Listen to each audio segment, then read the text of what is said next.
Well, we made it. We are finally in 2019. Hope you guys had a safe, enjoyable, happy new year. And before we get too far into 2019, I thought it would be fun to go ahead and take a look back and run down a list of the best films of 2018. We're getting started right now.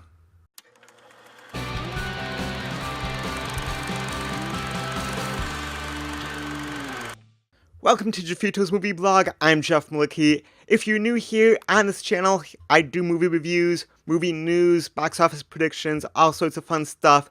2019 is going to be a great year, so if you are into movies and you have not subscribed already, go ahead and click that subscribe button and then click the little bell notification icon so that you don't miss anything. Alright, we are going to talk about my top 10 best movies or favorite movies of 2018 today, with a couple of caveats. First off, I have not seen every movie that came out in 2018. Not even close. I didn't even see a lot of movies that I wanted to see in 2018. And maybe some of those movies would have wound up on my list. I'm talking movies like 8th Grade, Green Book, possibly The Favorite, First Man. These movies that I have not seen yet that may or may not have wound up on my list. So this list is movies that I have seen in 2018. Second caveat is this is my list. It's my personal list of what I feel are my favorite movies of 2018. Maybe not necessarily the best in terms of technical merit and best acting and everything else. It is my list, my favorite movies of the year. Third caveat, because it's my list and all of them is subjective, your list is probably different. So go ahead and jump down into the comments section. Let me know what your top favorite movies of 2018 were. All of them is subjective. It all hits us a different way. Every movie affects us differently. And that's awesome. That's one of the great things about being a film fan. So jump into the comments section and let me know what your favorite movies of 2018 were. With all that out of the way, before we get into my top 10, I do want to mention a couple of honorable mentions. These are movies that maybe were in my top 10 at one point during the year, or movies that I just don't think got enough recognition, and I wanted to give them a moment in the spotlight here in my top 10 list. So, without any further ado, my honorable mentions are Black Panther, Hereditary, Deadpool 2, Ready Player One, Ralph Breaks the Internet, Game Night, and Upgrade. Moving into my top 10 then, at number 10 is Paddington 2. Paddington 2 is just a charming, delightful, heartwarming, wonderful little family film. And please don't let that term family film deter you from seeing it if you haven't. Because, I know a lot of you probably haven't seen it because it is a family movie starring a CGI animated stuffed bear. But it is so, again, charming and delightful and endearing. And I'm going to be straight up with you guys. If they do make a Paddington 3, the Paddington movies may be in talks for one of the best trilogies, most consistent trilogies of all time. I really liked the first Paddington movie. I think I like Paddington 2 even more than the first one. It was such a delight and so much fun to watch in the theaters. I've watched it once or twice since it hit home media. It is a wonderful film. If you have not checked it out, go ahead and check out Paddington 2. At number 9, I have Bohemian Rhapsody. Going into the film, I would not have called myself a fan of the band Queen. I'm familiar with a couple of their songs, I like a couple of their songs, but I wouldn't have considered myself a fan. But then I'm watching the movie, and it's like, oh yeah, I remember that song. Oh yeah, I dig that song. And let me just say straight up that Rami Malek should win, or not win, should easily get nominated, if not win, Best Actor at the Academy Awards, because he transforms himself into Freddie Mercury. He becomes Freddie Mercury. And I know a lot of the criticism about this movie has to do with the fact that they messed with the timeline and events didn't play out in the sequence that they played out in the movie. I don't care because this movie made me a fan of Queen. It made me appreciate Freddie Mercury and the entire band. And that final sequence, the last 20 minutes or so, the recreation of the Live Aid concert, oh my golly, that is absolutely brilliant filmmaking. Rami Malek, mirrors and becomes Freddie Mercury. I think it was AMC Theaters or IGN or one of those websites put together a side-by-side comparison of the Live Aid concert and the movie, and it is uncanny how similar they are. Brilliant filmmaking all the way around. I really love it. And again, it turned me into a fan of the band Queen. I really like a lot of their songs now. So Bohemian Rhapsody is my number 9. Coming in at number 8, I have the first of 2 animated films on my list this year, and that is Incredibles 2. A movie that we waited 14 years for, and honest to God, it was worth the wait. I really enjoyed it, maybe even better than the first film. I'm not quite ready to go that far yet. I still really love the first Incredibles movie, but Incredibles 2 picks up right where it left off. It's like they hadn't skipped a beat, and it is just so much fun. Brad Bird is back in the director's chair doing it. They got all the voice talent back, and it is so fun and such a great animated film. Hopefully we won't have to wait another 14 years if and when they decide to give us Incredibles 3. My number 7 this year is Mission Impossible Fallout.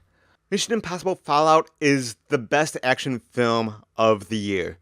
I really like almost all of the Mission Impossible movies. I will say that either Rogue Nation or Ghost Protocol, I can never remember which one of them might be a little bit better story-wise and therefore maybe a little bit better movie.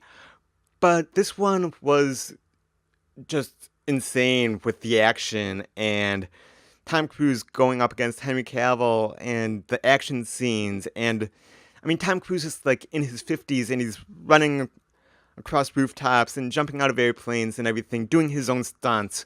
It is amazing, and Mission Impossible Fallout easily deserves a spot on my list. Here it is my number 7 film of the year. At number 6, I have Searching. Searching is perhaps the biggest surprise movie of 2018 for me, because the trailers made it seem really hokey, really cheesy, really generic. It reminded me of that horror movie that came out a couple years ago, and it had a sequel this year, Unfriended, and the sequel that came out in 2018, Unfriended Dark Web, where everything is told via webcam and Skype and instant messaging, and all takes place on a computer screen. And that gimmick could have gone wrong so quickly, so badly, so easily. But let me tell you, within the first 5 minutes, you are hooked into the story. You are hooked into these characters. You want to know what happened to David Kim's daughter. John Cho does an amazing job as the father, David Kim, and he's just trying to find out who his daughter was and where she went, and, is she still alive? What happened to her? And the movie takes a lot of twists and turns that I did not see coming. Searching, again, was the biggest surprise movie of the year for me, and not a movie that I hear a lot of people talking about. I don't think a lot of you have seen it. If you have not seen Searching, do yourself a favor. Go ahead and download it, rent it from Redbox. However you get your movies these days, watch it on demand. Go ahead and check out Searching because it is definitely worth your time. At number 5, I have Avengers Infinity War. A lot of people have this at their number 1 favorite movie of the year. I couldn't quite place it that high. I do think a couple of these other films that I'm going to talk about are better overall, but it is truly an excellent addition to the MCU. It is the culmination of 10 years and 20 films in the Marvel Cinematic Universe. I really enjoy it. If I had to have one negative, it's that some of the characters don't necessarily get their full chance to shine in the spotlight because there are so many characters. You're talking about bringing characters in from 20 other films. To give them all a chance to shine would have been next to impossible. but the movie definitely works, and it is one of the few movies that I can think of where, in the end, the bad guy wins. You know, I just love that about the film. A lot of people can think that this is just part one, and maybe it is part one. Maybe Endgame will be part two. But as a self-contained movie, it's brilliant, and it really is, again, is one of those rare movies, the only movie that I can think of off the top of my head, where the bad guy wins and the heroes are left absolutely defeated and, not sure where to go next. So, Avengers Infinity War is my number 5. At number 4 is Spider-Man Into the Spider-Verse. What can I say about this movie? I absolutely adored it. It was fantastic, amazing. The animation style is unlike anything I have ever seen. It really is like a comic book brought to life. Just simply amazing. The story is incredible as well. I really liked the story. I was not hugely familiar with the character of Miles Morales going into the film. Obviously, I heard about Miles Morales, and just on the base level, I was kind of familiar with who he was. But I'm sure me and a lot of the other film audience didn't really know who Miles Morales was, what his story was, and the way that they introduced him to us and the movie-going audience. And not only did that, but also the way that they were able to incorporate all these other Spider-Men from the other Spider-Verses. Peter B. Parker, Penny Parker, Spider-Gwen, Spider-Ham, Spider-Man Noir, played wonderfully by Nicolas Cage. It was just really well put together. I wasn't a huge fan of I think that Kingpin was over-exaggerated in his depiction with like super broad shoulders that take up the entire screen and whatever. I think they could have toned that down a little bit. I don't think that quite fit in with the movie, but I understand what they were going for in making Kingpin a menacing, imposing figure. I just think they went a little bit overboard in his character design, but that is like one of the only nitpicks that I have about this movie. Spider-Man Into the Spider-Verse definitely deserves a spot in the top 10. I have it at number 4. At number 3, I have A Quiet Place. This movie was my number 1 or number 2 movie of the year for the longest time. I really enjoy A Quiet Place. John Krasinski directs the living hell out of this movie, with not a whole lot of dialogue. His wife Emily Blunt gives in one of the year's best performances, and it is such a wonderfully crafted movie that keeps you at the edge of your seat. It was one of the most enjoyable theater experiences that I've had this year because everybody in the theater, and I saw it in a pretty packed house opening night, everybody in the theater was absolutely silent. They were like, we were afraid to munch on our popcorn or take a sip of our soda so as to make noise, so as to ruin the effect of the film. It was incredible, and it kept us all on our edge of our seats. We were gripping our armrests. It just builds that tension and does not let go.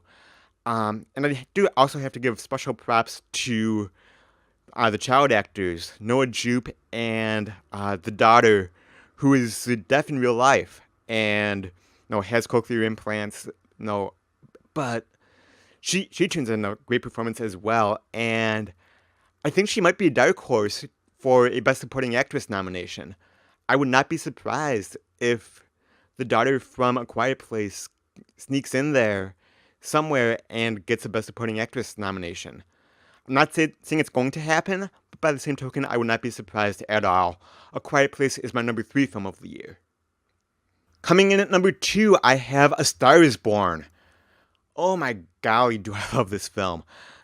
A Star is Born, yes, it's a remake of a movie that's been told 4 or 5 times previously, but Bradley Cooper, as a first-time director, directs the ever-living bat's knot out of this film. He just knocks it out of the park. He learned how to sing and play guitar for the role. Lady Gaga, I'm not really a fan of hers, but she gives in a great performance as well. And the relationship and the characters are so real and so believable. You believe their struggles and their triumphs. You are rooting for them. They are real. They feel like real, actual people that you are seeing on screen, and that is something that is a little bit rare in movies these days, where you can really deeply connect with these characters. And it was just incredible. Not to mention the soundtrack, which I still listen to quite frequently. Shallow should be a shoo-in for Best Original Song. I listen to that song probably at least once a week still. It is incredible. The rest of the songs are very good as well.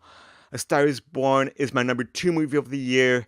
But my number 1 movie of the year has to go to the Fred Rogers documentary, Won't You Be My Neighbor? What can I say about Won't You Be My Neighbor that I did not already say in my review earlier this summer? I adored Mr. Rogers. I grew up watching Mr. Rogers. I wanted to be Mr. Rogers.